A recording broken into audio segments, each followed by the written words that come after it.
low speed versus high speed things. And, Okay. you know, in our world, it's like we think of high speed as like max velocity sprinting. The research paper was like, these are all low speed things. So like the high speed things would be like you get hit by a train.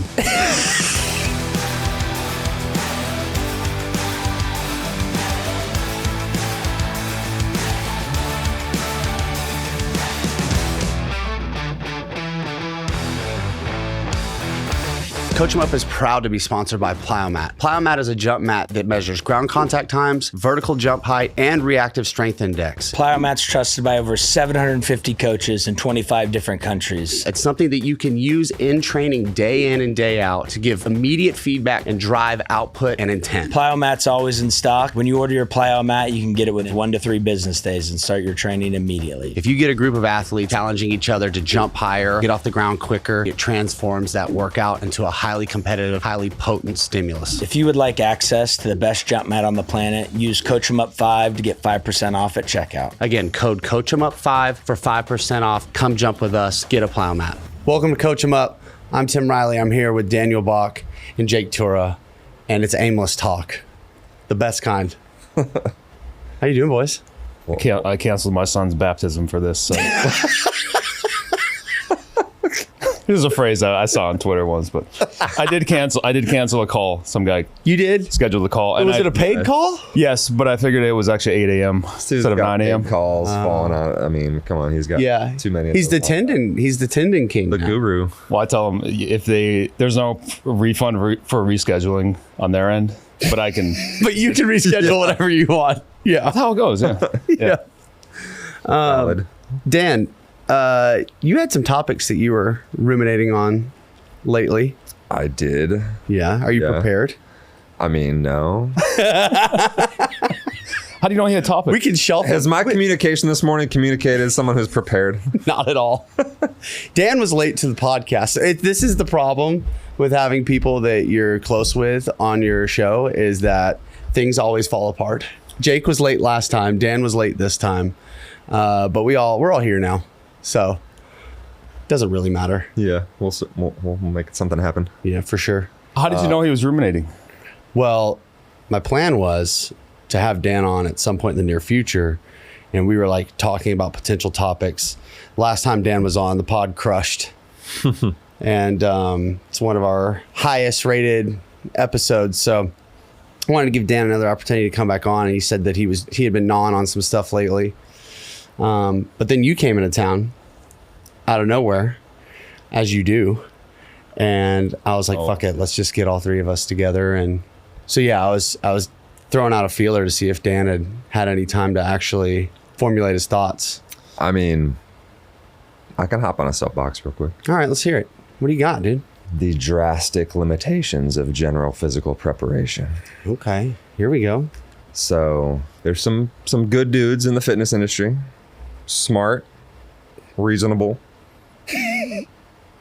who make this claim that the interference effect is not real. You know, the fact that a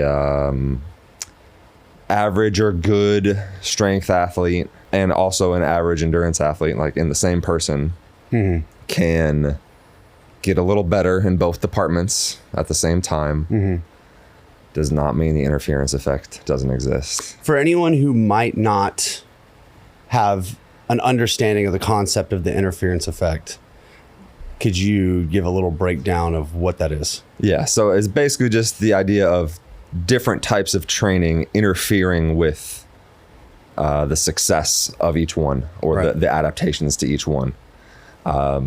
So, you know, at the extreme level, it's like if you're trying to max out your squat and train for a marathon at the same time, there's going to be interference between those two types of training. Yeah. And that very much exists. Yeah. Now, is there such a thing as general development where you get better sort of across the board? Yes. Yes. But the fact that we can see, again, you know, someone who's average in both departments get a little better, or even somebody who's good in both departments get a little better at the same time, doesn't mean interference isn't real. Right. It means you can manage it and perhaps get some level of results in different areas at the same time, but you're not going to maximize either one for yourself right? Like, okay, you had some success in both at the same time. You could have had more in one of them. If you know, or If you or- had isolated it. if you would isolate, or if you, or you know, or even emphasized. yes, or even after that period, you could still have more results in one of those areas if you were like trying to compete in one of them, for example, right? I don't think Kelly was probably working on her 5K leading up to her powerlifting meet, right? She definitely was not. Yeah, In fact, she was instructed not to sprint whatsoever. yeah, exactly, exactly. And so, you know, some little anecdote of getting a little faster in a 5K and also your squat max increased, like that doesn't mean interference isn't real. I think, how much do you attribute that to someone, or most people, non-athletes in particular, who are nowhere near their ceiling in terms of who are just generally not developed or aren't anywhere near what they're capable of being in any of these individual, qualities, endurance, max velocity, jump height, strength, just general qualities. How much do you, it's just, they're just not there yet. And they can get away with it for a while. Yeah, I mean, I think that's a big part of it. And so, yeah, again, at a low level, you can get better at all these things at the same time, right? And same thing if we start talking about like, squat strength versus sprint speed. Yeah. Like, yeah, if I have a 14-year-old kid who's, pretty much just played sports and sprinted for his whole life, now he's going to increase his squat strength and get faster at the same time. The squat strength is going to actually make him better at everything. Right. Okay. He's just not fucking weak. Right. 10 years down the line, he's 24. Yeah. He's trying to, go pro in track. Right. I promise you, he's not going to have his best 100-meter race in the middle of trying to drive his squat and clean. Right. up. Peaking. Like for those things squat aren't and gonna clean. coexist at the same time. Yep. There's gonna be, because there is interference between squat strength and 100-meter sprint speed. You're gonna have to manage those things. Yeah. And yeah, even over the big picture that you say, okay, well, he's gotten stronger and faster over time. Yeah, that doesn't mean there's no interference. Right. It doesn't mean there hasn't had to be a process of managing that. Yeah.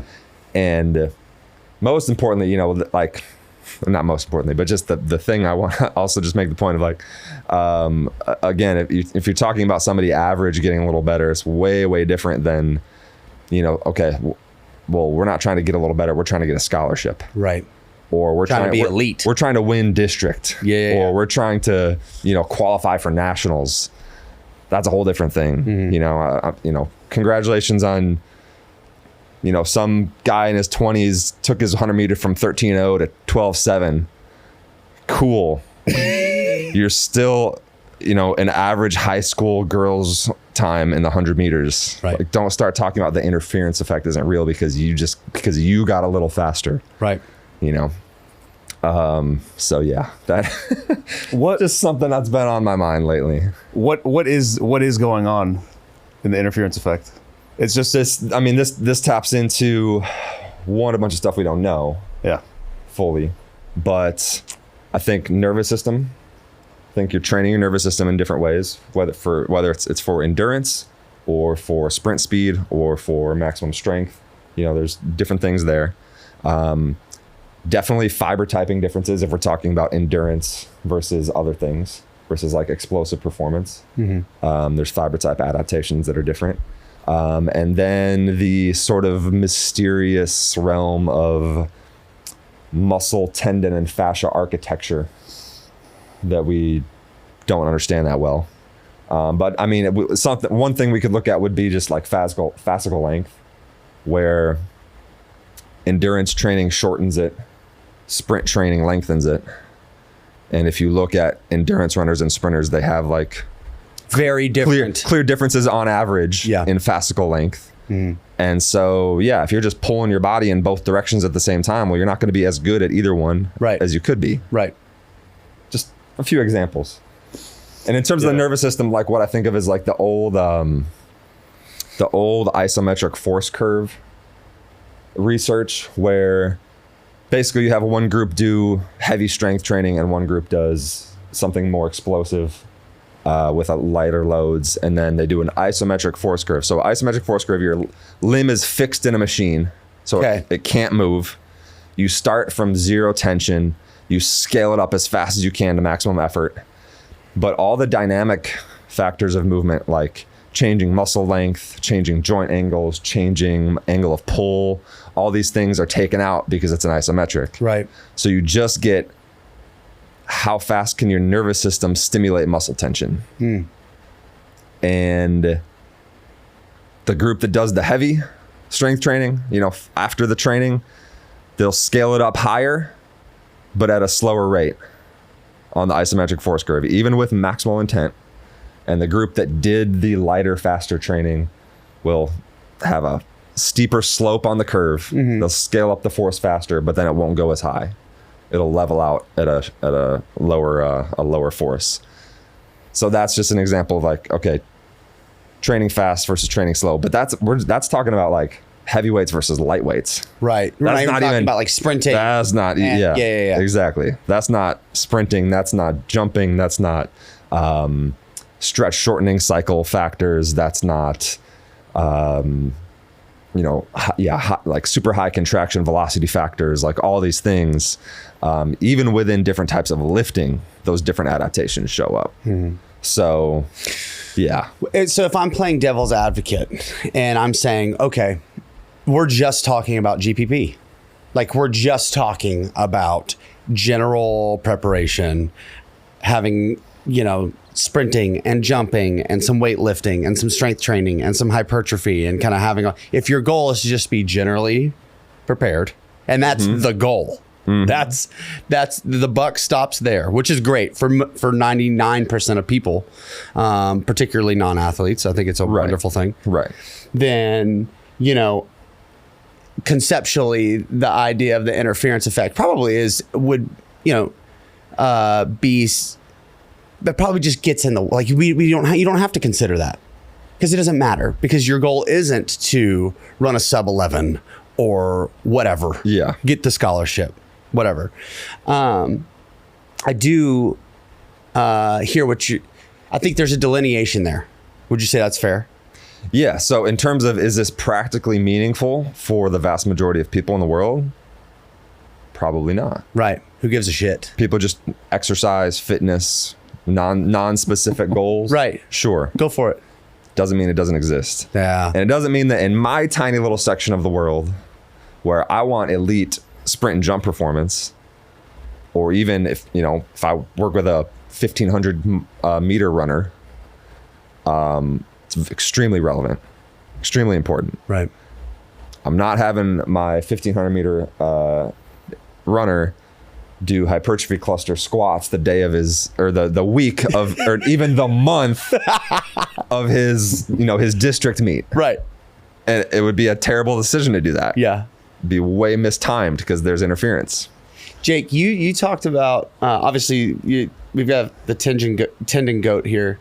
He was talking about fascicle length changes and different exposures to different stimulus. What has your rabbit hole shown you? The difference tendons, like sprinting, lifting. Yeah. I don't think there was any. Like because like the two terms people have is like tendon stiffness and tendon compliance. I think those would be opposites. Like you pull on the tendon and it's stiffer, so it doesn't stretch as much, or it's compliant, it does stretch a bit. And there's no exercise for tendon compliance. It just all exercise makes it stiffer. All exercise stiffens the tendon.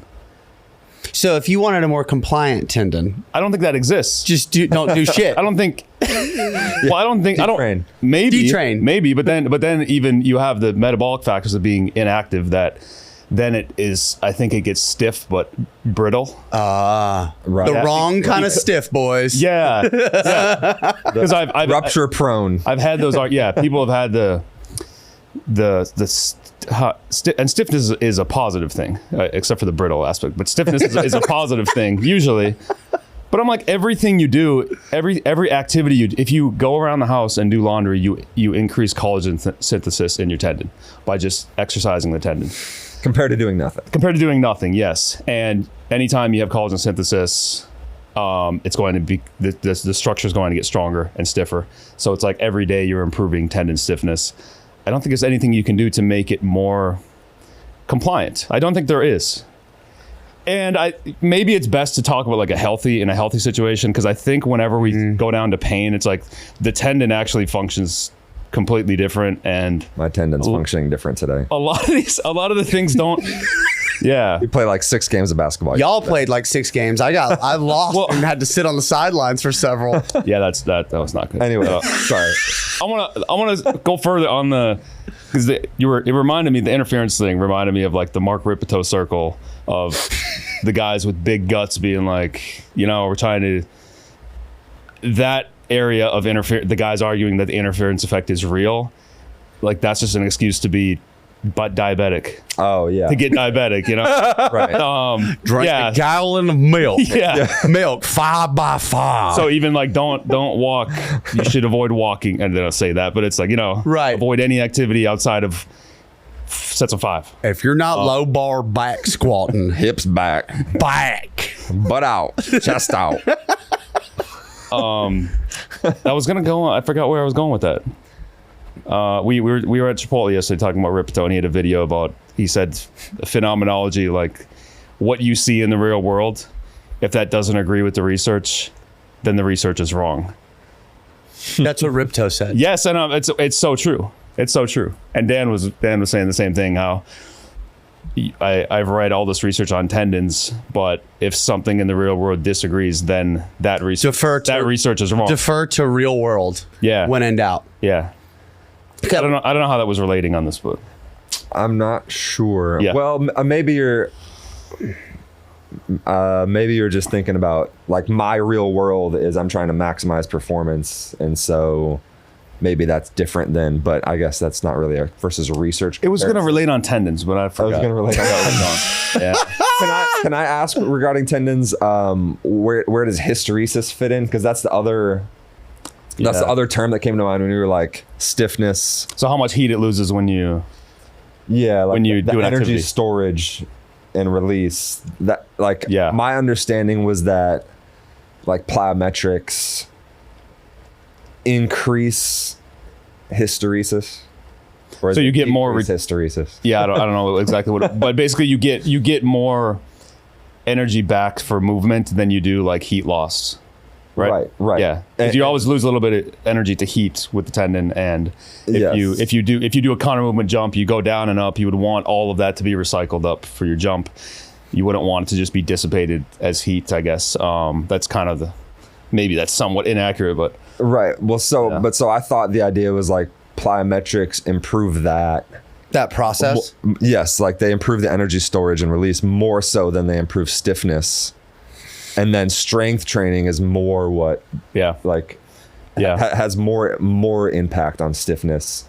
And so then you kind of want the hysteresis to be your main thing, which maybe is what people have thought as being desirable when it comes to being compliant. okay. But I don't know. Because I remember in college learning about tendon stiffness, and it was like, oh yeah, this is what you want. And then like probably the one mentor I would say I had in college talked about, well, yeah, if you strength train too much, then you lose that tendon compliance. And I'm like, wait, compliance? I thought we wanted stiffness. What the fuck is compliance? Yeah. I was like, which one is it? I'm just trying out here trying to get stiff. Right. Which one is it? And so then I was confused. But then later, like reading research, it was like, okay, so I think, you want stiffness, but there's a difference between stiffness and then like and energy storage and release, or like strength shortening cycle function. And so we want whatever properties that are needed for that, like hysteresis and whatever the adaptations are for that, which I don't know if we really understand what they are, but we want that first. And then if you have that, then stiffness is good. Yeah. That was kind of my summation of the worldview, but I don't, like we were talking about yesterday, the research on tendons is just like it's just a crapshoot. It is, and then it's what are you seeing for performance, whether that's speed or vertical jump, and if there is an increase, is it is it even anything at the tendon? Yeah, that's the thing. Because interesting.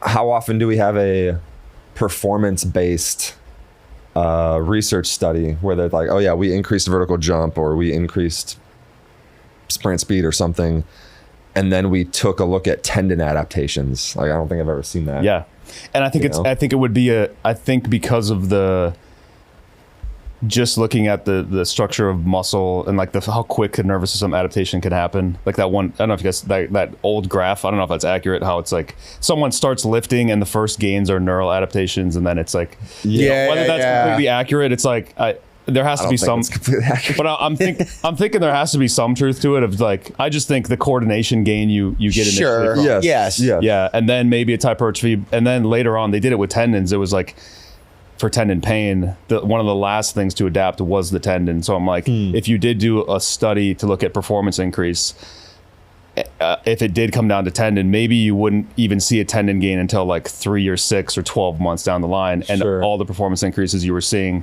were the faster adaptations, which would potentially be nervous system, muscle adaptation, and the nervous system and muscle could just be the coordination of those things. And then those but the tendon structural adaptations, because it's really, I think with the tendon, it's just a structural adaptation because you really don't have control over it, the nervous system. Right. There's no inter-tendon or intra-tendon coordination. Yeah. It's just a dumb. It's not activated piece of tissue. Yeah. So I kind of avoid those things because I'm like, I like that meme of that dumb guy trying to put the square peg into the round hole and saying that's the tendon because of how dumb it is. You know, I'm just like, it's a dumb piece of tissue. And I think if you want to improve stiffness, pick the activity you want to do and do it for 20 years. Right. There you go. And then add in strength training. Strength training is obviously going to be good. But this whole argument that strength training is for tendon stiffness and plyometrics don't do anything, I'm like, those are probably short-term plyometric studies. And how are they doing the plyometrics? Well, I wonder if they're good athletes. True. Yeah. What are we calling a plyo out here? But that is interesting. That is interesting with the heavy strength training making it more stiff. I wonder if that's something you... I'm thinking of a powerlifter who's super strong. If you made him sprint or jump, I wonder what would happen if their tendon. Yeah, I wonder if their tendon. Yeah. I kind of wonder. I don't know what is happening there because the strain of the tendon, like the Achilles, would maybe be like 15% in a sprint. Or something around there. For a good athlete or for a powerlifter? That's what I'm thinking. So I'm like, how much would theirs? Yeah, how much would theirs? Is it actually like the body has no clue how to coordinate in a person like that? I was about to say, I wonder if there's a neurological implication there, where there is something to be said for pre-tensioning and the timing of a foot contact, regardless of the powerlifter's tendon quality. Yeah, I think it's. You know what I'm saying? I think actually. So I was thinking. I did a few. I think since I last came here, I did a few Achilles talks with people on the speculations of rupture, and it's like the things that go on. And first of all, it has to be an unhealthy tendon to rupture. I guess healthy ones are so strong they're not going to rupture under normal circumstances. But one of the things is like when you see it in the NFL and they just do that back step, what is it called, false step? The calcaneus is dropping, so the tendon's lengthened there, and then the knee is extending, and then the gastroc engages a little bit too late. And then the tendon is already compromised at the heel, and now you're getting a pull on the tendon from the muscle at an already compromised tendon, and it pops. And I'm thinking of that powerlifter, their coordination with their gastroc or with their soleus would be so off that if they've been powerlifting for a decade and they've never sprinted, and it's like, all right, let's go try a sprint. And then maybe the anabolic steroids are bad for tendons. Maybe that causes some pathology if you're doing that. Other factors, if you're diabetic, if you have high blood pressure, which the guys who say the interference effect isn't real and just want to powerlift, they probably have high blood pressure and diabetes, and all these things are bad for tendons. So they have a compromised tendon, they don't have the coordination, and pop, the thing goes. There's so many. Now that people know I do that, I get almost many times a week. I get people telling me their story of how they ruptured. Yeah. And it's not always that's not always the case, but it's like The time off thing is the time off and then going back. And I think it's the coordination is not there. And those moments when the calcaneus is dropping, the tendon is compromised, then the gastroc decides to engage. The knee is extending, like knee extension before hip extension, like just the ugly. I was just about to ask you, because I saw you post some stuff recently about the coordination and timing of when the hips extending, the knees extending in that false step. Yeah. Or when there's a shin angle change, maybe is another way to say it. Can you talk a little bit about that? I think I think you just see it when someone ruptures, is like the knee is, it's like not what you want. Maybe it's a fatigue thing. Maybe it's their, I don't know, but they're popping wrong up. Place, wrong time. They're basically like popping up, I think, when they should be like, things should be going forward. Things should be going forward, and it's like the knee is deciding to go backwards at that moment. So there's a rapid moment where the knee is moving into extension when it should be stable. I think so. Yeah, lengthening. I think so. Yeah, on that end too. Yeah. The calf's lengthening on both ends. It's okay. Calf lengthen on one side, good. Calf lengthen on both sides in dynamic movement, bad. But then I also think too, it could just be survivorship bias, where I'm like, you watch the video of the rupture, it's like, yep, the knee extending, and I'm like, well, how many times did they do that? They might have done that a million times, and this is the only time we've ever watched. It didn't pop. Yeah. So recently, I've talked to people that do really advanced imaging of tendons, and that's where I think it's been confirmed. It's still kind of a belief that healthy tendons won't rupture. So if you really want to avoid the risk of rupture, you would get imaged with a pretty advanced, they have this ultrasound on steroids, the UTC scanner, and you pay a lot of money, but you get it imaged every 6 weeks or so, and you just make sure the tendon's healthy. And if the tendon's healthy, your risk of rupture significantly goes down. There's not a piece of research I can cite on that, but it just makes a lot of sense. Now, Aaron Rodgers, I don't think that was a normal circumstance. Yeah. Well, he had a guy on his back. And he's pushing. Like, I don't think he might have had a healthy tendon. Yeah. And I don't know how many people can withstand that load on the Achilles tendon. Yeah, at 40-something too. Yeah. I mean, you know. Yeah. There was an interesting study. They were talking about low speed versus high speed things, and you know, in our world, it's like we think of high speed as like max velocity sprinting for like, or something for a tendon injury, or like the false step is actually like pretty high stress. Right. And the research paper was like, these are all low speed things. So like the high speed things would be like falling out of a 10-story building. I'm like, whoa, that is true. Or like that is very fast. Getting in a car accident. You know? Yeah, incredibly fast. In our world, the things we think are fast that are normal circumstances are like, well, let's look at that. They're actually not. Like, you get hit by a train.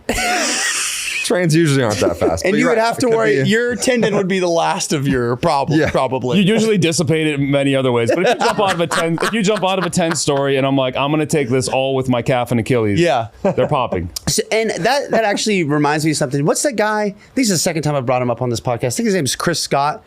The guy who does the altitude, I don't even know how his gym has this many boxes. Honestly, whoever owns that gym, shout out to you guys. But like, I mean, he's jumping, it's got to be at least 15 feet, right? 10, 15 feet. I haven't seen it that high, but yeah. You haven't seen that? You know what I'm talking about? Yeah. Am I exaggerating? It's probably not that high. There. But it's got to be 10 feet, dude. I mean, I've seen some crazy parkour stuff. Like he's a parkour guy. Like off a bridge onto a sidewalk. Uh-huh. And then, like land and fold into a deep squat. And and just pop right out. Yeah. It must be nice being 135 pounds. His Scott's jacked. What were you saying, Jake? It wasn't 10. It was like 20 or 30. It was fucking high, dude. I didn't. I'm gonna you guys fill time. I'm gonna pull it up. I'm gonna try and find it right here, dude. The Coach 'em Up podcast is sponsored by Squat Wedgies. Tim, what are squat wedgies? Squat wedgies are an adjustable squat wedge, 7, 13, and 20 degrees. It's big enough to elevate your whole foot and not just your heel. Because it's rubber, it doesn't slide on surfaces. It's 22 pounds, so it's durable and stable enough for even your biggest athletes. There's a 90-day risk-free trial. The shipping is free, and get 15% off squat wedgies with our discount code CoachEmUp15. Coach 'em Up 15 for 15% off of the best squat wedge on the planet. There's like a series of studies out of Japan on plyos and strength training and tendon adaptations.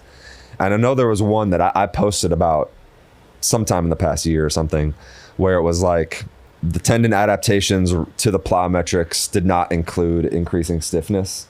It was like, it was more so a change. It was like, okay, more muscle stiffness. And then not necessarily more compliance in the tendon, but the tendon did lengthen more during the action because the muscle was stiffer. Oh, okay. So the dynamics sort of changed during the plyometric action or during whatever this exercise was, but they didn't get stiffness. But they were doing the plyometrics on a horizontal leg press machine. Yeah, the sled thing. Yeah, the sled thing. So I was like, whoa, how applicable is this really? I don't. Would you agree? Would you think that's what's happening? Those like the heavy, if that is the case, like let's say short term, just a short term study, heavy lifting is increasing tendon stiffness and plyometrics is increasing muscle stiffness. There's a small body of research that sort of shows that, that's sort of what that's the worldview they've formed off of it. Yeah. Mm-hmm. It is a small body of research though. So it's like, you don't want to just jump to conclusions off of it, but that's kind of what this is, these few studies have shown is increase the muscle stiffness, then the tendon actually lengthens more during the plyo, but then it doesn't increase stiffness, or at least minimally increase stiffness from the plyo. All right, so I can't find the video. Chris 94 Scott, dude, you got to pin that video. It went crazy viral. But anyway, those are just like 2 boxes. But what I'm telling you, this guy had like at least 5 of those boxes stacked, and he jumped, and he didn't just like stick it. He like jumped and then like easily bounced up. It was like a reactive drop jump. That sounds like something I've seen from a high jumper.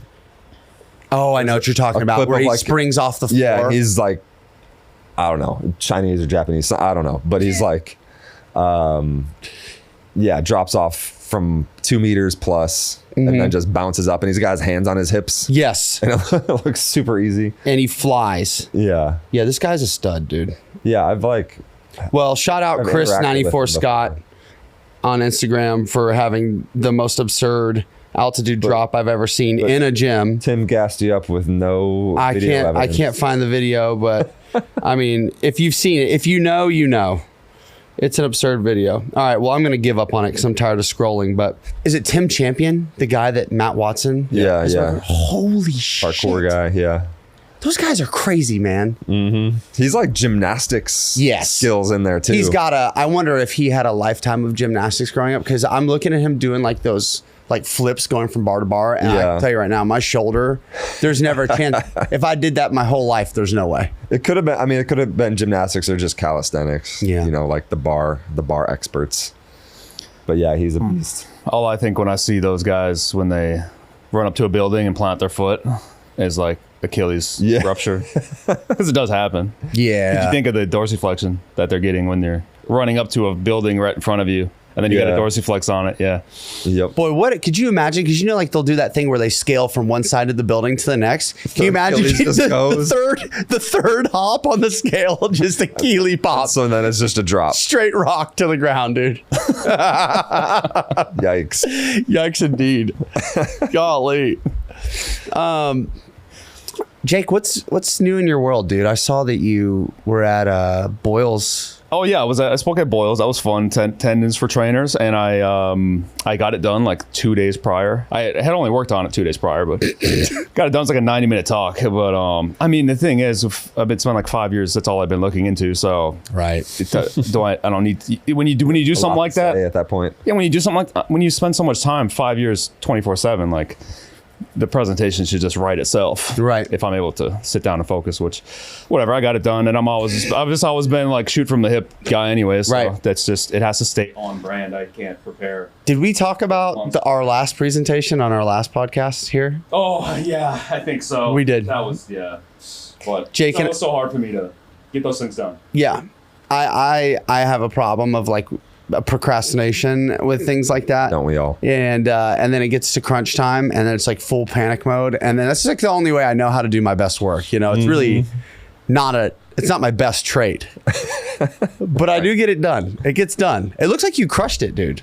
Well, I mean, I got it done, and I kind of left. It's like a lot of personal trainers, and I'm thinking like, I put up that meme of Mr. Krabs of being confused.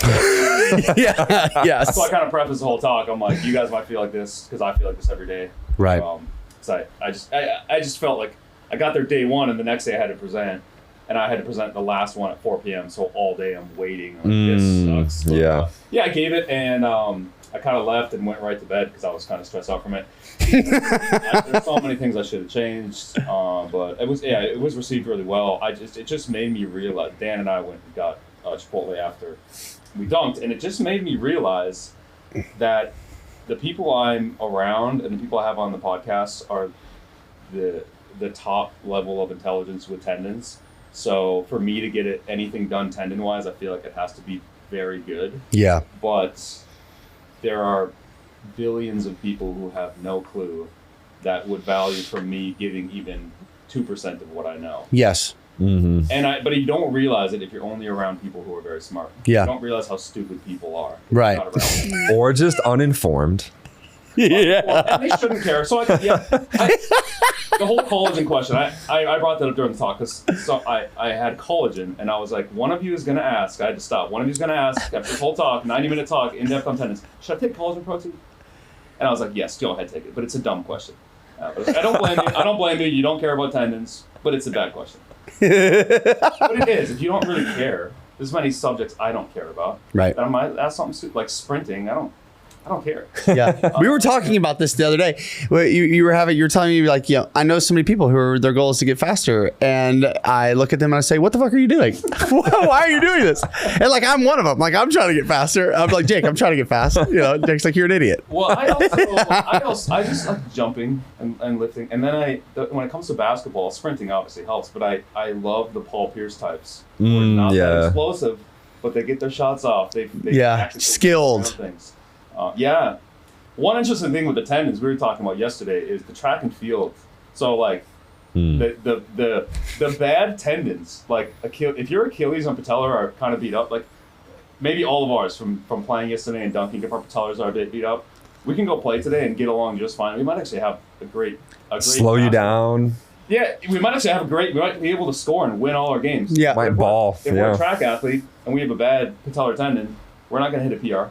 Right. So my love of basketball has kind of pushed me away from the track and field world, but I'm like, I think if I really need to understand tendons, I need to start getting into the track and field people because they can't have their people function with bad tendons. They just won't perform well. Mm-hmm. But if you're basketball, you can play like Paul Pierce. Right. Right. Shoot threes over people. Right.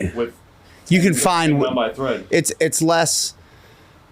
There's so much more variability that you can come up with ways to overcome, Mm-hmm. And there's also that piece in basketball because like in track, like for most events, it's like it's not lasting very long, and it's like one thing, Mm-hmm. And if you're having a pain in something, it's directly related to that one thing. Whereas like in basketball, you get warmed up, you get moving, as long as it's not like a seriously bad case, you probably feel all right, Yep. I think you could and there's a way to play that does not require you. We're all familiar. Be as explosive as possible. Yep.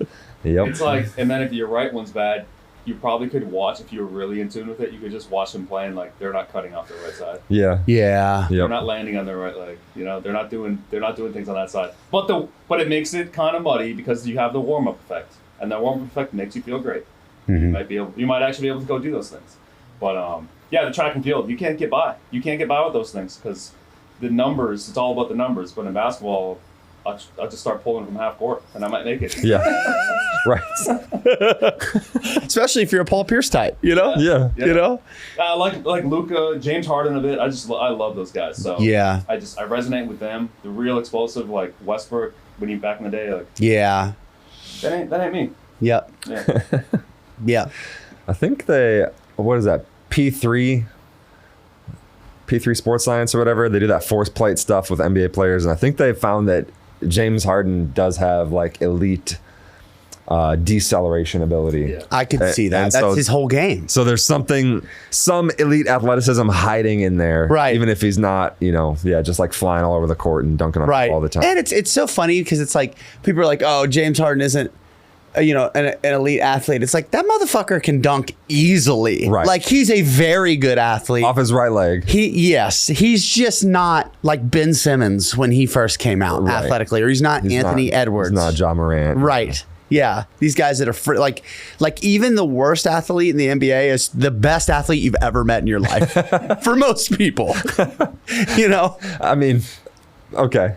For most people. For most people. Yeah, maybe not us, but I feel like there's some pretty slow, low vert guys. All right. Yeah. You said there's some big guys that are lumberers. Yeah. For sure. That it's all skill. Right. They just have the size.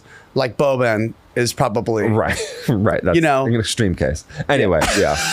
I know what you're saying. You know what I'm trying to say. Yes. And even in the NBA, you get, okay, this guy, maybe his max approach vert isn't like 45 or something. Right. Maybe it's 33, but he's 6'9". Right. And he can get that 33 off a spin move. Right. He can get that 33, off either leg, like at any time. And by the way, he can, throw the ball in from any angle like he wants to at any time. And so, there's still like maybe some sort of unmeasured athleticism there that is hard to quantify. Can we go down that rabbit hole a little bit with someone like me, like my approach vert on a Vertec is 36. Mm-hmm. I do not get many in-game dunks. Right. Because when you watch it, I mean, I just posted videos today of me dunking. Like, it's not quick. There's nothing fast happening there. Right. It's happening. But that's not, it is what it is. There is definitely a separation between. But then you take, these guys you would consider elite, or guys that possess the skills that you're talking about, can get to that, and it's like in the blink of an eye. Mm-hmm. It's just like they were on the floor, now they are not on the floor anymore. They're dunking on your head, even if it's not as high. Yeah. And I think we touched on this briefly when I was here with Zach. Yep. For sporting purposes, getting off the ground quick is much more often going to be what you need versus jumping as high as possible. Mm-hmm. And that's true for basketball, also football. Yeah. Like DBs, receivers going up for a ball almost never are jumping super high. Right. It has to happen now. It's about, can you get 24 inches off the ground really fast? Right. And it's a lesson for athletes in those sports, or people training people in those sports. Like, once upon a time made a post about this, about don't just be a jump mat superstar. Yeah. All right. You went deep. That's my goal. You went deep squat position and you manipulated the landing position and you got 38 inches. It's like, okay, I don't know how good of an athlete you are. Right. Based on, a 40-inch vert on a jump mat. I'm like, okay, it's an impressive demonstration of power. But in terms of you, playing football or playing basketball, I still don't know. Yeah.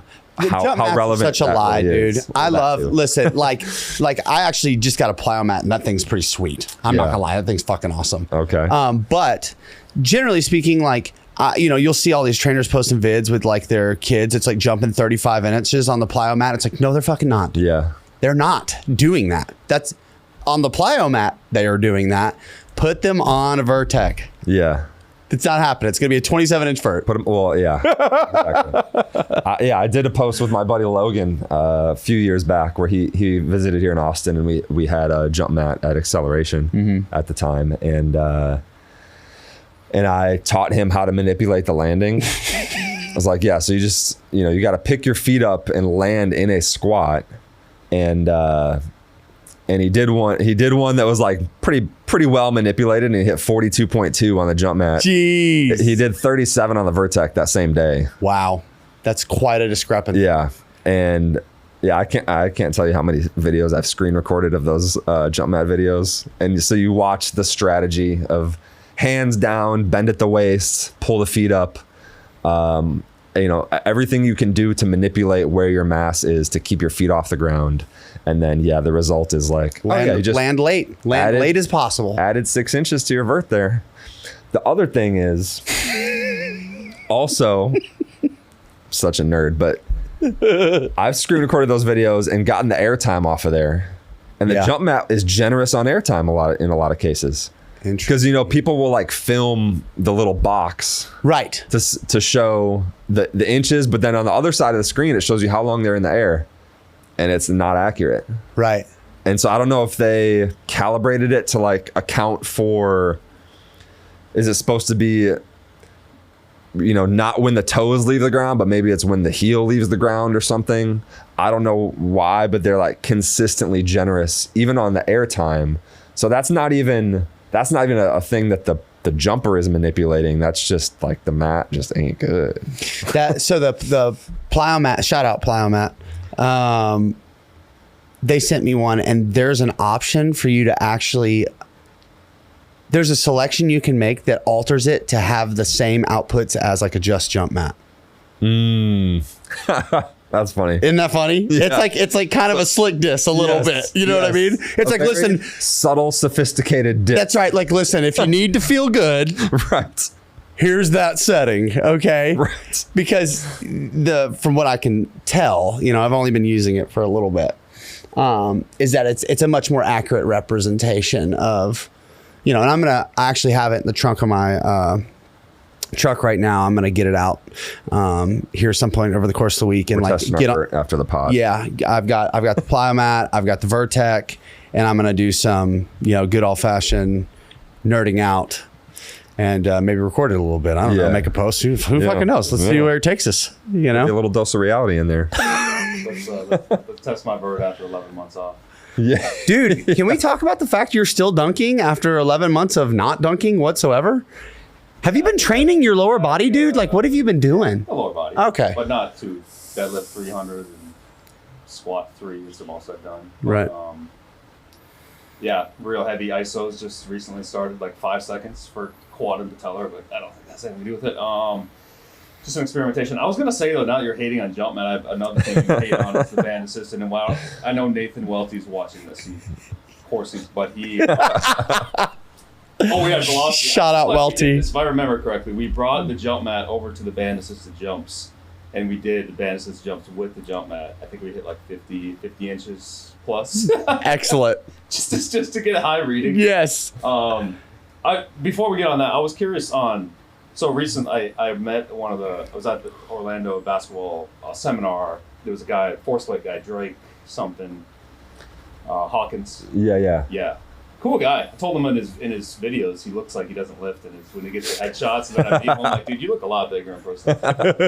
And he's cool. He's a cool guy. But I've kind of avoided force plate stuff, but the little bit I kind of the testing they do pregame is like they have these archetypes of guys, the muscular guy and then the elastic guy. They have like a hybrid, but they do hands on hips, and the muscular guy will just like have a normal jump, but the contradiction is like the elastic guy will bend at the hips, like throw his face down to the ground, and that's his strategy to get up. I don't know if that's all cases, but I think that's for them to actually maximize their performance in the jump mat, which you wouldn't think, because you would think the elastic guy would want a short ground, but yeah. What do you make of that? It doesn't sound like that's the elastic guy. The really narrow elastic guys, for them to maximize performance on that, is hands on hips, counter movement jump. To less knee bend, more hip bend. Yeah, like throwing like an RDL type position. How are they identifying them as elastic? By the force plate readings? Just body I wonder. I don't know actually, but yeah, probably. Yeah. Okay. I would think that's just what I'm thinking. So this is my this is probably a bad question on my end. No, I think this is an interesting topic because I think I know what Dan's about to say. It is an interesting topic. So I just, it goes against my observations. But I'm thinking that movement, they would never want to do that anyways. Standing hands on hips jump. They would always want to carry some momentum. Yeah, right. It's You're not going to go up for a rebound like that. It's an awkward test. You're cooked. Yeah, so I'm actually thinking like maybe it's just you're cooked. Maybe probably for whatever they're trying to get, nervous system readiness or something like that maybe. But yeah, they would, if they're in a game, or anything where they want to be advantageous and use their strength, they would never do that type of jump. Right. Yeah. So maybe that's why, quote unquote, trying to cheat it or something, like maybe they have to do something like that. It's hard with a force plate because anytime you get athletes on something that's going to give an output, they're going to jump to get an output. Right. They're going to find a way. Yeah, dude. I'm not letting so-and-so fucking jump higher than me, dude. Yeah. You know? Yeah. What do I got to do? So maybe kind of the unfamiliarity and just the awkwardness of having your hands on your hips. Maybe that kind of. Yeah. Okay. Yeah, it's true. I was hoping there would be more insight there, but. Well, okay. Okay, so, go ahead. Yeah. You know, my observation has been sort of what I view as a little bit countercultural, where people historically have thought like, you know, elastic athletes who excel at things where they don't have to bend their knee very much. So, you know, max velocity, running jumps off one leg. People have called them hip dominant. But then my experience is those types of athletes are actually really strong at the knee and not necessarily the hip. Do you think that that's real quick? Do you think that that's just from an observational standpoint where people are just saying, oh, because the knee doesn't tend to bend, therefore it must be the hip? Yeah. But on a more granular level, you're saying. Right. I'm saying, I would guess that belief is just based on like watching the activity. Right. And just saying they don't have to bend their knee very much to jump high, so they must be hip dominant. But if you actually go and look at, okay, how do they fare in a pistol squat? You know, where do they like to operate on a plyo? You're probably going to find 4-foot knee forward on a plyo. You're probably going to find they pistol squat easily. You're probably going to find they have an upright squat. You might find that they're terrible at hinging. Naturally, they tend to have tighter hamstrings, don't like a lot of, you know, hinge range of motion. So that's been my observation, where they're actually, if anything, they're more knee dominant. If you actually look at how strong they are in different movements, you know, they tend to be somebody who might squat as much as they deadlift. Tend to be people who don't like barbell deadlifts because they're not good at hinging, so it's like miserable. That like getting them to be a decent barbell deadlifter is like a project. Yeah. Now I do think it's good for them, right? But anyway, so that's been my observation with the elastic athletes, is that they're actually really strong at the knee. They don't necessarily have great hip extension capabilities, and so then I would not expect them to do like a big hinge in a vertical jump. But if they're just seeing someone who's narrow and just saying that's the elastic type, well, to me, they're not really assessing their you know, knee and hip abilities. They're not really assessing elasticity. Like, obviously we do expect narrow people to have like a higher RSI and probably a little bit, you know, in most cases, a little higher max velocity, like just because they are more built for it. But if they're just looking at the body type and calling them elastic, then that's not, you know, not particularly insightful as far as what that person's capabilities actually are. But as far as why that type would do the hinge in a counter movement jump with the hands on the hips, I don't know. It's not what I would expect. Yeah, I would expect me to do that. In fact, I already know that's what I would do. Like a big hinge. I'm sure as heck is not gonna you know, put my knees way forward and go deep to jump high. Yeah, you know, I wouldn't do that. And I'm definitely not an elastic type, and I'm wide AF. So I want to bounce like a narrow, but I want to walk through a door like a wide. You know what I'm saying? Right. You middle left. There was a dude at LA when we were bowling. The imaginary lat syndrome. I have never seen it to that extent. He was on the basketball court? No, he just walked in, right? Getting a drink of water. Yes. And it was like it seemed like he was making a mockery of it, but he was actuí he was legitimately. Yeah. It looked sarcastic, but it wasn't. Imaginary lat. The boy was all bowed up, but he didn't have anything to. There was no substance. That appeared to be his resting posture, though. It was just like, wow. Yeah. Man, the type of guys I see at when I go to Ed Bassmaster, you know, he walks in. He goes, but this guy was actually jacked though. He was actually jacked, but it was like, was he? Yeah. the amount of you guys don't go to LA Fitness often. In Minneapolis, we have LA Fitness all over. I don't know why that is, but there's so many guys there that are the narrow elastic guys who I'm like, if they dedicated, they could probably be a pro dunker, but they just don't have interest. I don't know what it is, and part of me thinks, I'm like, do they just get knee pain and they stop? Like, do they do one day of dunking and they're jumping 40 inches and they're doing like East Bays and 360s effortless, and I only see them do like 5 attempts and they're done. And like, I'm good now. Then you don't see him for a month. I'm like, did they just get knee pain? Is this guy in shambles? He's gonna crawl back into the gym as soon as he feels better. I mean, I would bet that's a factor. And I know for a fact, no strength training. Right. Yeah, no strength training at all. And they probably, went through teenage years and after that, like just playing ball, dunking as much as they wanted. But then, at some point, it starts to take a toll. Yeah. Those sessions get less and less frequent. Which makes it worse. You get more and more detrained, makes it worse. And then, you eventually just kind of fade. The cycle, the vicious cycle. Yep. And that's where, they need an intervention. They need the therapy. They need clusters, dude. They need the therapy. They need hypertrophy clusters. They need some interference. Yeah. Slow them down a little. A little hypertrophy. Yeah. Jake, are you ever going to make another program? I don't know. Don't need to. He's balling. Yeah, it's going well. And Your community is the best. I think I'm part of it. I think the thing that benefits is like I'm not constantly asking people to buy a new program. Yeah, I know. But then I don't have income from those people. Like I can make like $130 off a person most.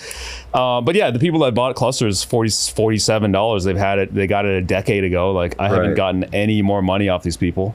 And maybe they've run it a few times. And yeah, I just don't want to be, I go to some people's like link trees sometimes and they have like 50 programs, and I feel if I was a customer, I'd just be overwhelmed. They'd be like, what do I buy? Yeah. But if I've got 3 and I'm like, I think I can't. Yeah.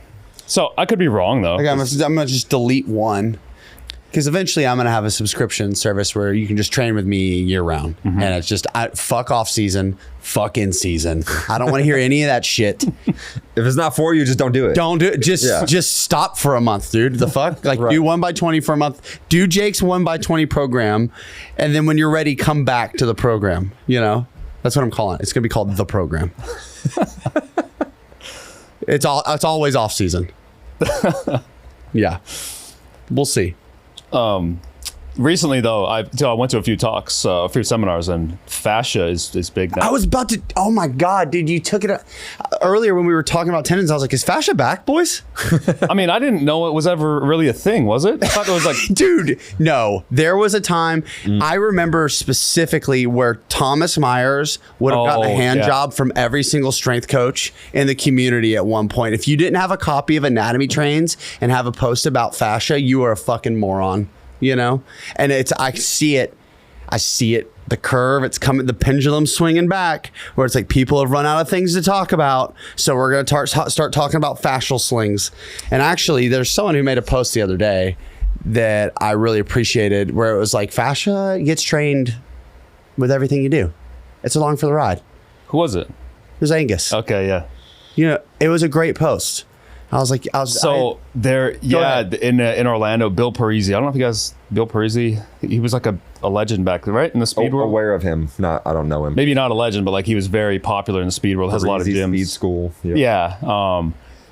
Yeah. So he's about fascia now. Like he's very, very passionate about it, whatever. But there was a contradiction, for me, where it's like, brought a video of high school basketball, AAU, these guys, the explosive kids you've ever seen, 18-year-olds throwing down dunks and whatever.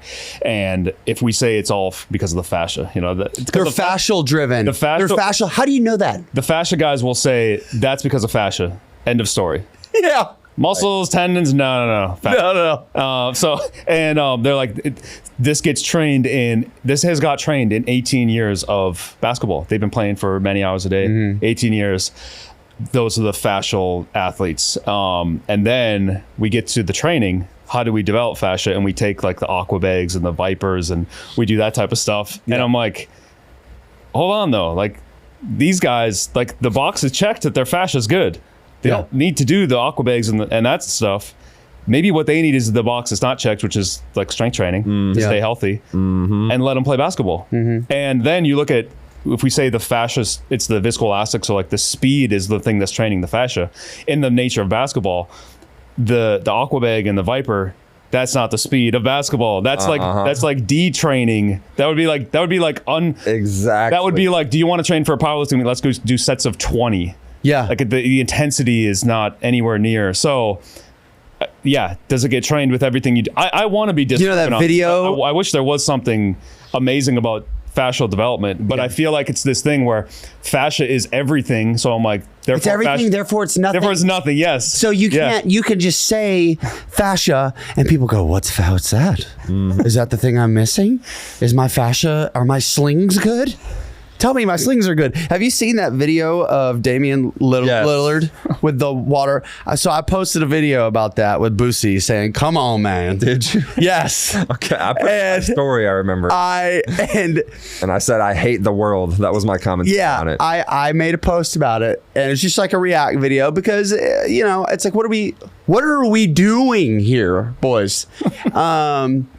And when I think of like fascial training or people who like really plant their flag on that, like it just feels to me like if there is one thing we don't know well, like a lot, it's that. So to make the leap that this is like the thing or somehow the unlock or whatever feels like so much more. It feels like an egregious reach to me. And that's not to say that it's not like considering that within the context of movement and training, you shouldn't. Of course you should. It's part of it's all part of the same deal. But to say it's like, oh, if he had only done more fascial training, he wouldn't have sprained his ankle or something. Right. Like I want to fist fight you. Yeah. It does something to me internally that I can't explain. Anyway, that's my rant. So yeah. I just want to support you guys on that. Fascia, very real. Obviously plays a role in human movement. It's like all throughout your body. It's not there for no reason. Obviously it does something, right? We do not have data on its function. Like we don't, we have dissections of things. Yeah, it's dead like, with dead tissue. Here's fascia. Okay. Yeah. Okay, it's there. But it's viscoelastic. Okay. Right. And so what does that tell you? That means if you load it fast, it's going to stiffen more than if you load it slow. Yeah. Okay. And so, that probably plays a role in movement, particularly, high velocity, things that tap into elastic capabilities and such. It's like, okay, fascia's there. It's important, has a function. But to acknowledge that and then be like, oh, fascia is why these athletes are good is a huge reach. Yep. And then also it's not because of these other things. Right. Like, no, I bet you they're pretty fast twitch and pretty stiff tendons too. Well, I was about to say, haven't you noticed, or at least an observation I've made is like fascial and tendon driven athletes are interchangeable. Yeah, It's like synonymous. Yes. It's like, oh, well, they're fascial. You're describing the same thing. Yeah. And it's not the fucking same thing. Yes. Anyway, keep going. Sorry. So that's like a reach to be like, oh, it's all about fascia and it's not about these other things. But then, the biggest reach is, oh, fascia is important. Therefore, here's a rotational cable exercise with this slow sequence where we make sure to, lengthen the lateral chain and then shorten it all as one unit. Yeah. Like, no, if you're moving slow, you're reducing the role of fascia. Yeah, because it is viscoelastic. This is not training. Yeah. The fascia, like, at least not in the way that we're talking about, is valuable. And so, I actually made a post about this. I was like, sprinting and throwing, and really you could put in other athletic activity too, but I was like, sprinting and throwing are actual fascial training. Yeah. So don't let some cult leader somewhere or some movement optimist somewhere sell you on like their little training system of their cute little exercises for fascia when you're like doing the thing is what's going to train your fascia. It's like what you talked about, that the guys who are really great athletes and fascial driven and they're 18-year-old basketball players, They got that way by playing sports. Yeah. They didn't get that way by, water bags, doing and maces, mace swirls, whatever.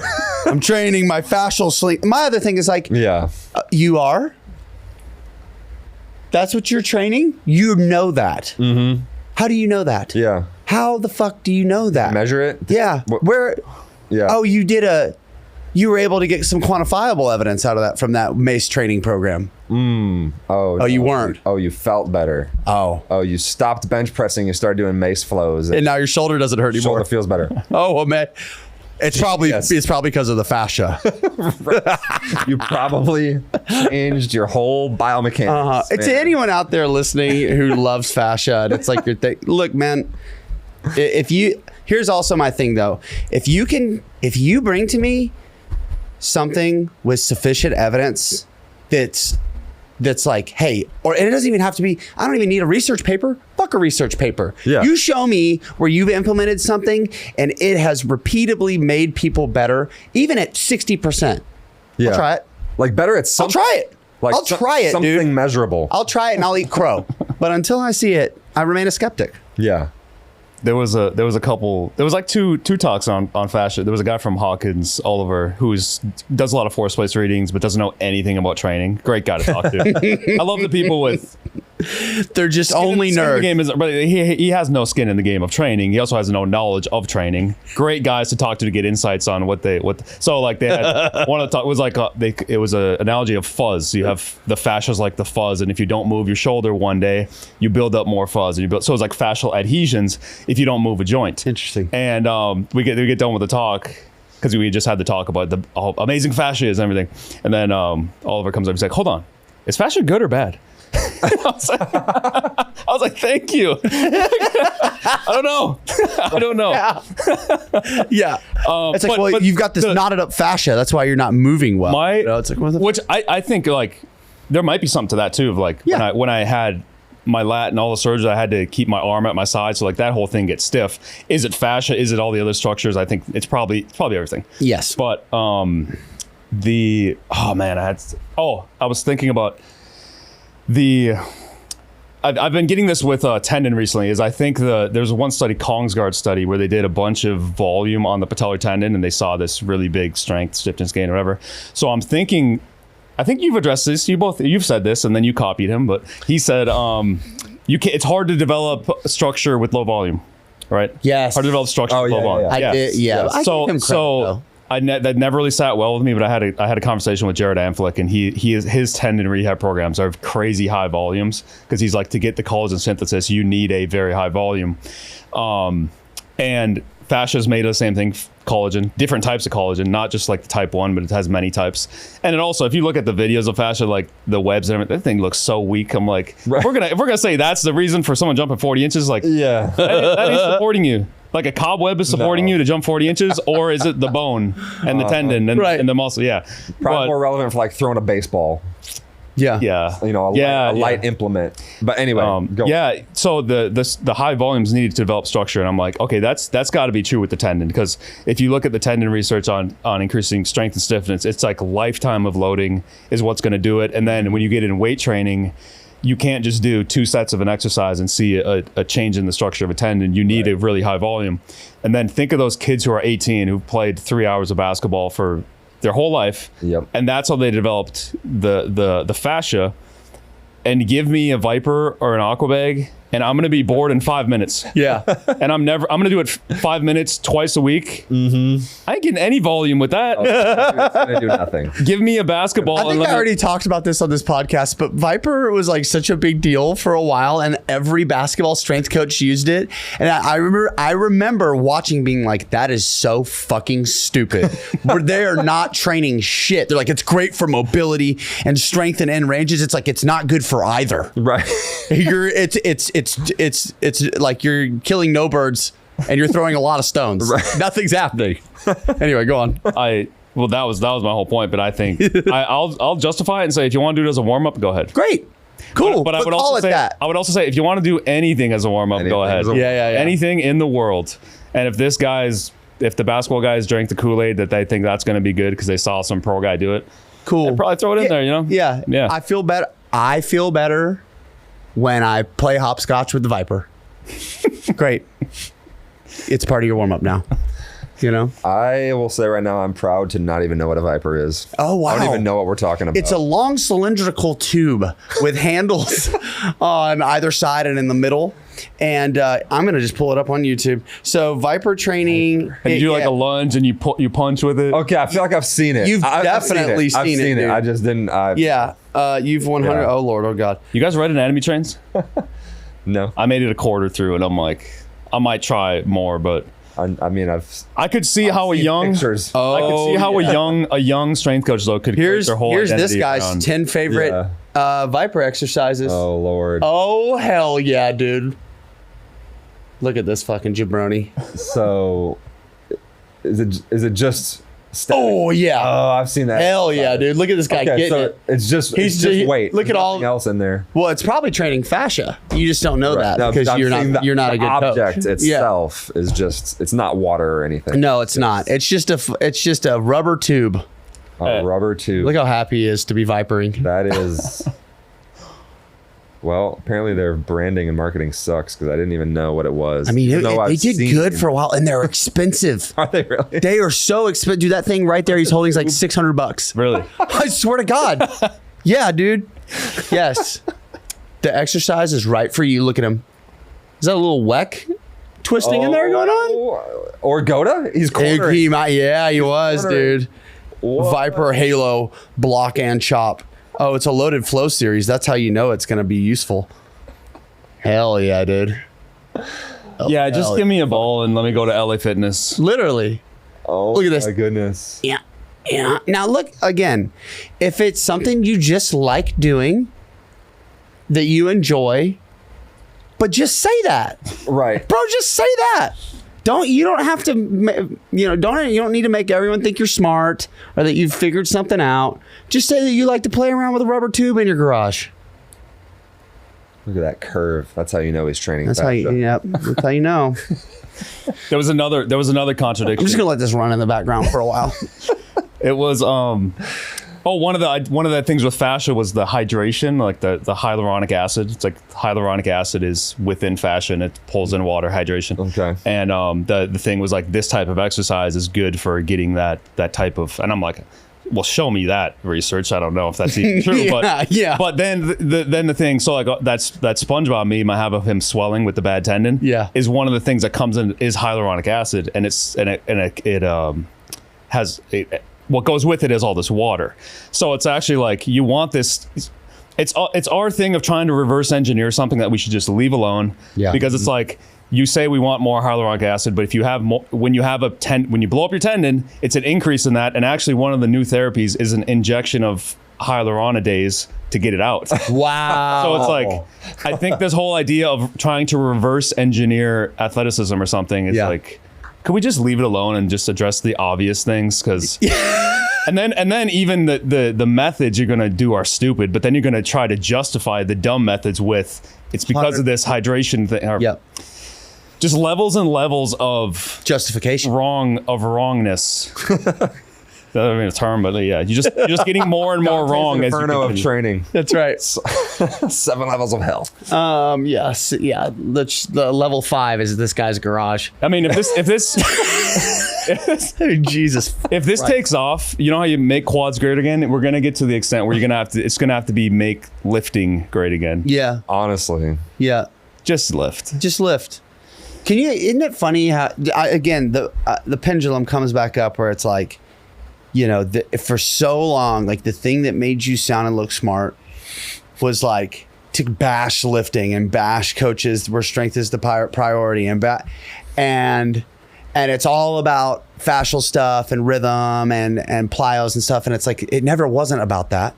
Right. But you know what I mean? It's like, I don't know how this like hive mind thing within our industry, and it permeates every industry and every fucking echo chamber of like what is or isn't the overarching messaging. It's just bizarre to watch, I guess is all I'm trying to say. I feel like I'm living in a simulation sometimes. Like I'm just like, am I fucking crazy? I am a little bit. But yeah, it's like hard. It's how did we get here? Yeah. I just find myself saying that often. Like, how is there? Not even how did we get here? Because I'm not there. Right. How are there 10,000 people Yeah. believing in this right now? Yeah. And again, it's not. It's just. Oh, he's done. It's not to disregard fascia or disregard any particular thing, but it's just like, how do you get to the point where it's like, oh, this is good, we need to do this, and all this other stuff is irrelevant? I just don't understand how people get there. But I've been that's been coming in the. I've been getting there with the tendon world. We were talking about Will. Here we go. You got to get Will Rattel out here at some This point. is good. That was COVID. That was COVID training. This was when you don't have weights for at home. he's Yeah. a classic example where he comes up with fascia exercises that are like, or he'll call them like you're working the sling. Yeah. But it's just like a slow strength exercise. But he's, it's like got glute and Eyes closed. it's got like glute and lat development, or glute and lat Right. work in it. So then, now it's a sling exercise. Right. It's like you're moving in slow motion, man. It's not, you're not slinging anything. Look at him. Look at his face. This podcast has just turned into us bullying people, and I'm here for it. All right, guys. So we have 5 minutes left. I'm going to do a little segment while Joel Seedman shows us his best ideas Oh my God. on the screen in the background. Jake, Yeah. what's a rant that you have? Well, I was Right gonna now. say it. You interrupted me. Let me. All right. Sorry. Go ahead. Back to the interference, then coming back on the interference. I always say, just like most people just need to do everything. Most people just need to probably do everything. And Will kind of maybe affirm that, or in football, what do they call 300s? Yeah. And Will's like, do them. They're probably good. Like, they might not be specific to football, but like addressing all the energy systems is probably good. Doing thorough strength training. Is that your phrase? Thorough strength training. That's probably good. So even in the tendon world, I've had many things where I'm like, that's like BFR is one for a while where it was like the load isn't heavy enough to do anything to the tendon. It's dumb. But then it's coming back around that like you might have this with the high volume things where you get collagen synthesis within the tendon. So the rant, I'm just like, you should probably just do a bit of everything. Doing a bit of everything is probably good. And like the movement to say muscles aren't where it's at, tendons, it's fascia where it's at. It's like, we have to be extreme now to say, no, fascia's dumb, so that we can start to come around and be like, it's all good. Yeah. It's all needed. Yes. But you can't do a podcast on that because that's boring. So it's like, it's fun to play the extremes. Yeah. And whatever we see the field is going in one extreme, let's poke a hole in that to bring it back. Right, right. And that's what I enjoy. We're the gatekeepers. We can keep this thing on the tracks if we just podcast it up. Guardrails. And then when people start neglecting fascia and saying that's garbage, then we can poke holes in that and be like, no, Well, come time back. out now. Come back. Yeah. Well, You should still probably throw something real fast. yeah. Well, that gets back into like, okay, well, you should probably run in some form. You should probably play a sport, like do things other than just like, sort of slow, quote unquote, segmented exercises where it's like you're focusing on a particular part of the body. It's like, yeah, you should go perform some functions. Yeah. And that would be the actual thing to do in response to learning about fascia, not, okay, disregard strength training and only do sling exercises, right? It's like anything you learn about, there's a reasonable response, and then there's the, gonna form a cult response. Right. I think that's a good place to stop. That, and because we're out of time. Don't form cults and take everything into consideration. Yeah. Dan, thanks for being on, dude. Jake, appreciate it. Always a pleasure. Jake, I appreciate Jake was on time this time. It was great. Guys, thank you for listening. Thank you for watching. We'll catch you next time.